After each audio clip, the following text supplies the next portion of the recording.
So guys, jadi kita berada di pelancaran rasmi Dongfeng 008 kat belakang saya ni. So ini adalah SUV segmen D yang terbaru So hari ni kita nak tengok first look. Untuk Dongfeng 008 ni the pure EV version dengan ada driving range dalam 636 km dengan dia punya output power dia 200 kW.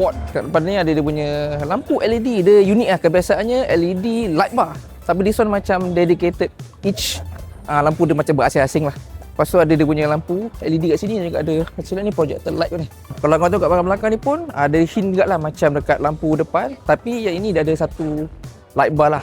Light bar dan ada few dedicated LED lights. Okay, boot space. Power boot.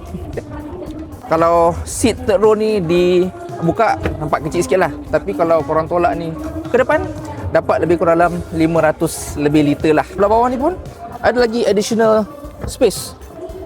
Boleh dalam sikit lah letak barang. Okay, tayar dia ni pun besar 21 inci guys. Okay, kat bahagian dia punya driver seat, this one nampak very typical Dongfeng lah.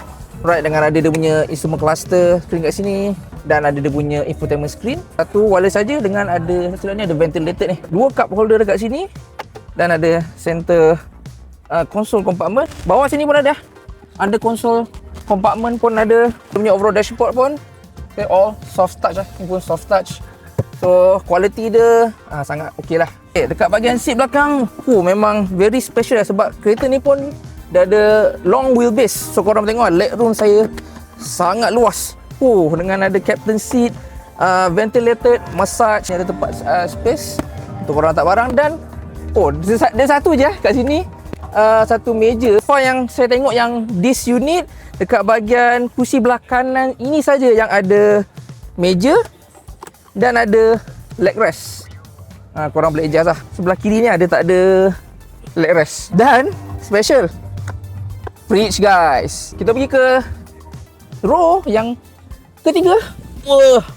So third row dia ni agak sempit sikit lah. Second row punya kursi ni mungkin kalau ke depan sikit adalah sedikit leg room dekat sini. Sofa untuk budak-budak okey.